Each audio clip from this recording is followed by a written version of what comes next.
I appreciate that. It's all good. Hey, we're live. Hey, Hey, folks, yay! thanks for tuning into the Band Woo! Podcast. We're I have live. Creator Rich Perotta here from That's across the me. pond to talk to us. How you doing, Rich? I'm doing great, and thank you for pronouncing my name correctly because I cannot tell you how many times I've heard Perotta all my life. I thank Really? you for that, by the way. Yes, I know it's a little bit disturbing, but it is what it is. Well, Rich is Okay. coming out with, he really hit one of my sweet spots because I love stuff from the 20s. And this is a book, and here we are in the 20s again. How about that? 22. Yes, we are. Yes, we are. And as a matter of fact, after after the podcast finishes, since you're such a huge fan of it, I'm going to show you all the pages that I've done Oh, that as would of be right awesome. now. So yeah, you're gonna take a look at what you're gonna like. I hope you like it anyway. Well, hey, you're launching very soon. I created a tiny URL just so it's easier to say on the air. That Tiny was very nice URL. of you. Thanks. I am a conscientious host. Yes, you are, sir. tinyurl.com/theroaringcomic. And we've got the Hmm. preview page right here, and it's going to launch just any day now. Tell us about the comic, Rich. Okay, the comic is based obviously in the 1920s. It's about a group of flappers who have decided to who have one singular goal, and that's to take over all of organized crime in Chicago in the 1920s by any means necessary. That means robbery, seduction, murder, whatever, every racketeering, whatever they can think of, they will do. And they're a formidable crew. They're a formidable crew, and their goals will eventually be met by one way or another, unless someone stops them. Enter Officer Sophie Grant, who is this is an alternate history. So, one of the first female police officers in the 27th district of Chicago, who has not only a professional tie assignment towards these flappers, but also has a personal sense. A part of her, a member of her family was involved in that group at one point. But she is asked by her chief of police to infiltrate this gang and destroy them from within or bring them all to justice. Now, throughout the 6-issue miniseries, time will tell whether she's successful or not. Okay. Sounds really interesting. Yes, sir. Well, I'll tell you what. Do we have some art pages we can show folks? I will. What I will do is I will share the page. Just give me a moment. Let me share the. Let me share. Give me 1 second. Share screen. Which screen? Chrome tab. That one. I will share this one. Can you see it? Yeah. Yes, you can. Okay, good. Now, if you'll allow me, I just got to shrink this screen down a little bit because I don't have the widest laptop in the world. Now, as I go down here, we have the basics and all that. So we're going to scroll down. There's the flappers. There's the group of flappers use any and all legal means necessary to take over and rule all of Chicago crime in 1920s. Let's go right to the story where some of the art is. If it'll come back up here. Okay. Now let's scroll down a little bit. All right. So what you see right here is the cover. This is the cover to issue 1. I already have it fully colored. Can you see it? Okay, there it is. Now, I'm going to give you a list of who the cast is. This lovely lady right up here, her name is Ruth Alden. She is the leader of the group. She is cunning. She is absolutely ruthless. Natural born leader, and has the respect and fear of a bunch of the girls that follow her already. Now, this lovely blonde dish over here, this dame over here, is one step away from being a sociopath. She is absolutely lethal.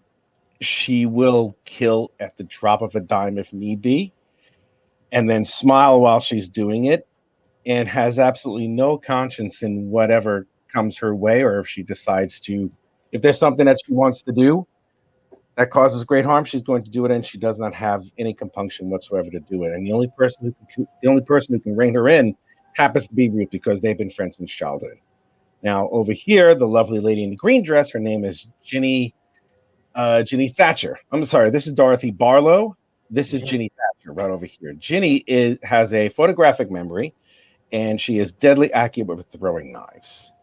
And these 3 lovely ladies over here use whatever abilities they have to lead lesser groups of flappers as well in a staged, coordinated, and timed plan to take over and eliminate any opposition for them to take over crime in 1920 Chicago. So they're going up against Al Capone and the Syndicate, right? They're going up against people like Al Capone. They're Mhm. going against all those mobsters, and they're already taking out a few of them because this is like right at the cusp of women allowed to vote in 1920. So there's not a lot of things that a lot of the men back there think that these women can do. If anything, they still think all these flappers, it's just a rumor. It's like, oh, I thought it was these guys who killed him. No, it was these girls, but no one believes it.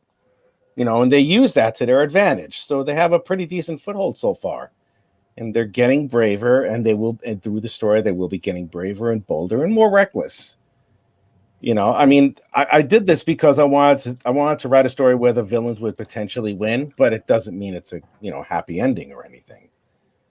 I mean, things happen, which will be bad. So let's talk about your inspirations. Is this what were your inspirations behind this for this story? Well, my inspiration, I've always loved that time period, and I've wanted to do a story of that time period for quite a while, but I didn't have the courage to do it at that point. I actually published a previous series called The Incantessi about a young woman who finds out through a series of unfortunate events that she is not only a powerful sorceress, but she has to fight against this group of sorcerers called the Wrath in order to make sure that her world isn't destroyed. Now, I put that on the side because I wasn't too keen on how the writing direction was going, and I wanted to jump off of it for a bit because I wanted to do something else. And then I thought of these characters, and I decided to put them to life. And after about a month of writing the story and how I was going to format and how I was going to have the whole thing go through, it came to this. And now the Kickstarter, which was going to launch on August 2nd, is going to be delayed a couple of weeks because I had a couple of unforeseen events happen, and I wanted to give myself a little bit more time. Yeah, that makes sense. So I'm going to start it on August 16th. That's 2 weeks from tomorrow at around probably around 4 o'clock or 5 o'clock Greenwich Mean Time, which is about noon over on the eastern seaboard of the States. Now, what we have here is a cast of characters. This is who Stoffi Grant is supposed to be right here. We have Detective Alphonse Liagatti, who is an undercover officer who infiltrated the New York mob and is now in Chicago doing the same thing. We have Captain Robert John Carter, who is the person who gives her the assignment. He's a little bit more of a progressive captain. He's like, okay, if you can do it, you can do it. And here's a description of the girls here. Ruth Kitty Kiss Alden, Dorothy Dolly Deadly Barlow, and Ginny Big Brain Thatcher. Nice. That's who you have here. Now, when I was trying to design the cover, I came across two designs, and I know I wasn't going to include the first characters like the officer and the undercover officer and the police chief. I wasn't going to put them there until the end of the story of the first issue, but I drew a cover without even realizing it for the second issue, and I'm already so ahead when it comes to the story. This is what the second issue cover is going to look like. Right here. That is a cool looking cover. Thank you. I like the art Deco styling you got on there. Oh, I love it too. Oh, it's so wonderful. I love the Art Deco style.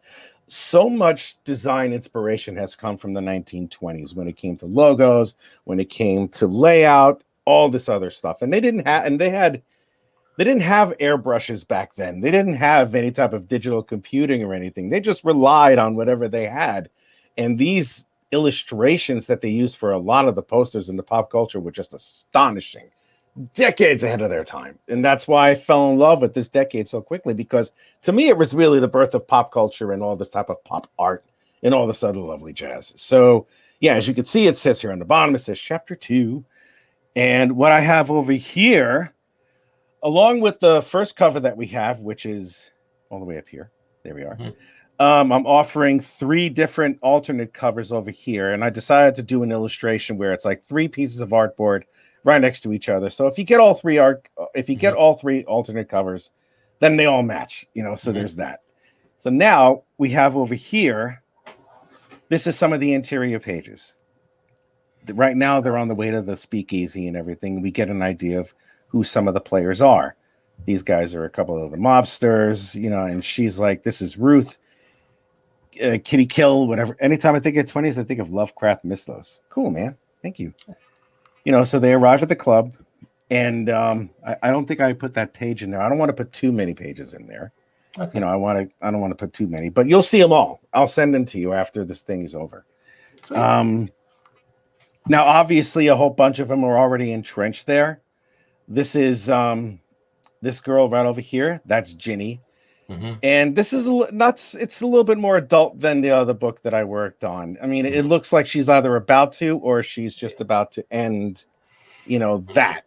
Yeah. And I don't think I'm going to keep this in there. I'm probably going to have it concealed or something to make sure that it's a little PG, but there's going to be points where I'm going to print a book that's not going to be safe for work because it's an adult tale, and really horrible things do happen to some of these girls. Not that I'm trying to glorify it, but these things are almost about to happen to these girls before something happens to them. You know what I mean? It's like you have that going. Now let's see, do I have any other art? The only thing I have here is just the other stuff for the Kickstarter campaign. So is it a revenge tale? Is it the girls who've gotten fed up by the men in their life and this is how they're getting revenge? Or is it just trying to make their mark in the criminal underworld? I think it's just it's not a revenge thing. I mean, so some of them have been accosted by others, but they don't really see it as revenge. Mm-hmm. They see it more as it's like we're going to take over this thing because we want to, and we have the ability to do so, and that's really just generally it. Okay. And that's what they want to do, and they will do everything they possibly can to do it. So, is this a one-shot, a mini-series? How much content are we talking about? Each issue is going to be between 28 and 32 pages. It's going to be a 6-issue miniseries. Okay. And I have already, the one thing I wanted to do with this one is I wanted to jump ahead with the writing. So I wrote the first issue before I even committed anything to pencil and paper. I have the plot for issue 2 already down as I started drawing. I have issue 2 halfway written through. Now that I'm almost done with the book for the first issue, and I have plots for 3, 4, 5, and issue 6. Okay. So are we funding, what are we funding for this Kickstarter? Is it all 6 issues? Is it a smaller grouping of issues or? It's going to be per issue because I'm going to release this once every 3 months. Okay, I got you. I'm going to make sure that I release this once every 3 months. I've gotten it to a point. Well, I've been at this game for quite some time. I mean, I started at Marvel in the mid 90s. So deadlines and having to make sure that I get the work taken care of isn't really a stranger to me. So I can easily finish pencil, ink, and color 1 page a day, 2 pages if I was pushed. So that's a pretty good clip. I don't know if people who aren't artists, I had Sean Isaacs on a few times to talk about, oh my God, just the amount of work, even in just 1 page. It's, it's a full day right there. Yeah, it's up there. It's up there. I wouldn't say that it's easy to do. I'm not trying to dispel the notion that it's easy to do. It's not. The hardest part of the page itself is the layout. The rendering is not so much difficult. I mean, I'm not going to say that's easy either, but having to lay out the page, I mean, this is how the page is going to look, no matter what you do. It's like if the rendering is crap or if the rendering is fantastic. If the story is not told well, then the book's going to suffer for it. More than half of the important part of the comic book in it is the storytelling in and of itself, how the story unfolds as you turn the pages. Anybody can have like 1,000 poses or something, like it's like an image comic or something like that, but it's no. Sorry. I learned from a lot of the old school pros that it's like story first. You have to have story. And it's like, yeah, absolutely. That's how I feel about it. So. Well, really looking forward to this. So you say August 14th. I'm already signed up. August 16th. August 16th. Okay. That's okay. August 16th. I will go live when that launches on, can I say the name of the show that I co-host? Oh, absolutely. Please do. Yeah. Okay. Well, I am part of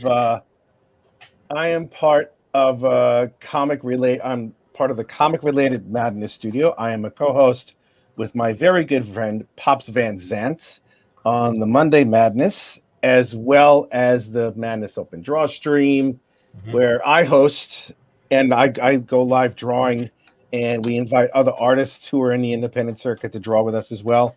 And the Tuesday Morning Brew, which is where I'm going to be launching that campaign. So, yeah, that's. Do you have a link for that so I can plug people to it? I could. I just have to get it. Just give cool. me a minute. Let me just get that for a sec. All right. Just give me one moment. Madness. Oh wait, here we go. Monday Madness with Pops and the Richness. Yes, that's it. That's found it. your Thank YouTube you. channel. Oh, thank God for getting it. Thank God you got it before I did. No worries. No worries. Thanks, man. Hey, let me see. I'm trying to. There we go. Comic Talk with Pops Van Zant. Yes, sir. I will get that. Yep. All right, cool. I'll put that up on a banner and throw it in the show notes. Yes, please. It's a great show. We have so much fun. You know, you and I actually met 5 years ago, Rich. When did we meet? Oh my God. Walt Robilliard hooked me up with you because you were looking for commissions back in 2017, and you did a Christmas card for this podcast. Actually, this right here. That's right. I did. Yeah. Oh my God. Yeah. Wow, man. I'm so sorry that I forgot. I forgot too until I was like, that name sounds familiar, and so I looked at it. I did a search for it, and I'm like, there it is. I always like that piece. So thanks again. That was a good one. Nightcrawler is my favorite character, far and away. I love Nightcrawler. One of the more misunderstood characters.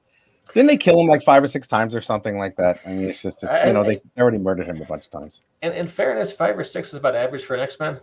That's true. That's true. So, yeah, they kill those guys a lot. So I don't even know what they're doing right now for the X-Men at this point. I didn't they have like Krakoa is like the nerve center of all mutants or something, and isn't Maura McTaggart like a mutant who resets time or some crap like that? Yeah, I just here's the thing. I like the X-Men the same way I enjoy professional sports. I like to check it every once in a while, see how it's going. I kind of dig it, but I don't keep up with it exhaustively because it's just so much. So I know. But they had Krakoa. They have their own country again because they had it before. Okay. And I'm sorry. This is what I'm talking about. I love the X-Men, but it's a lot. It's a lot. The X-Men are. It's a lot to be a fan because it's hard being a fan when they reboot the entire universe every 2-3 years. You know, it's just like, where do you begin? It's like, what? Where? I mean, I don't know. I started at Marvel, so I'm not really going to tell them that they're wrong, but it's just, I'm like, all right, guys, calm down a little bit. You know, let it percolate for a little while and then do something about it. It's interesting times in the comic business, and that's a whole other show by itself. Yes, it is. It is a very, very interesting time. Yes, sir. You can. I just wanted to say, anyone who's watching this and who can't see the banner, youtube.com/c/Comic Talk with Pops Van Zant is where you can absolutely. You'll get to see me. Yeah. Oh, I'm sorry. Please go ahead. After you, sir, please. It's more interesting when you talk. Please go ahead. Oh, I doubt that. But I'm boring as hell. You can what we do on Comic Talks with Pops Van Zant and the Monday Madness is that we showcase Kickstarter campaigns, and we devote a half hour to campaigns that are just about to start or are running or just about to close out, and we have a blast. And we have such a good crew of people who continuously put out stuff, and we have so much fun. And that show is like our best show.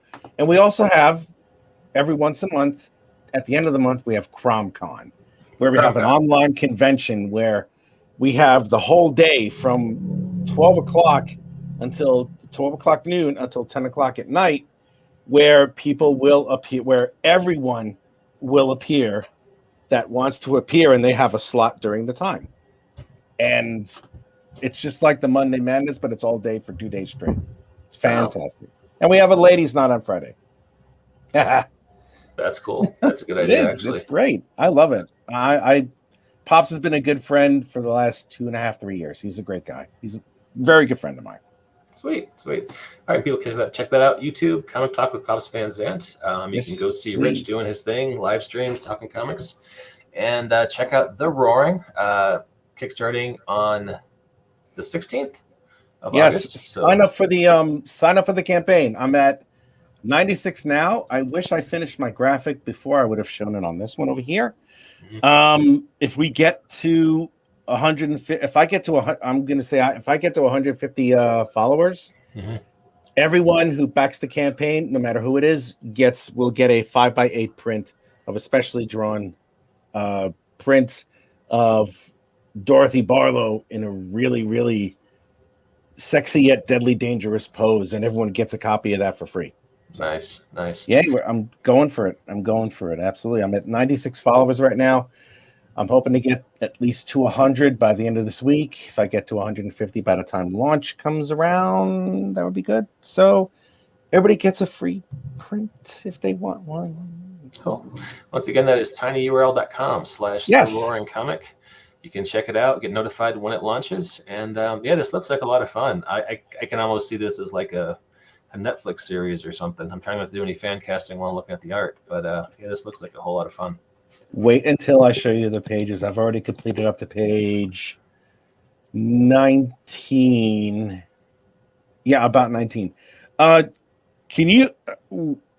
I'll ask you after this. Let me connect with you with Facebook. It'll be easy for me to show you the pages. Is that possible? Yeah, that's fine. I got a meeting at my soul-crushing day job in about 3 minutes off the drop for that. But yeah, we can definitely hook up on Facebook and talk there. Yes, definitely. So, thank you so much for having me, man. I really appreciate it. No, it's a pleasure. Love spreading the word about cool projects like this. Once again, check out Rich Perotta, The Roaring Comic. I'll be launching on Kickstarter on the 16th, and you can find him once again on YouTube at Comic Talk with Pops Van Zandt, where you can check out his live streams and other shenanigans. So, Rich, pleasure talking to you. Let me play my goofy outro music. Just 1 second. Folks, that assures you that you're listening to a high-quality, earnestly handcrafted farm-to-table podcast. Only the highest production qualities here. Rich, it's a pleasure talking to you, sir. Check out his Kickstarter, folks, and we'll catch you next time on the BAM Podcast. Yay! Thank you.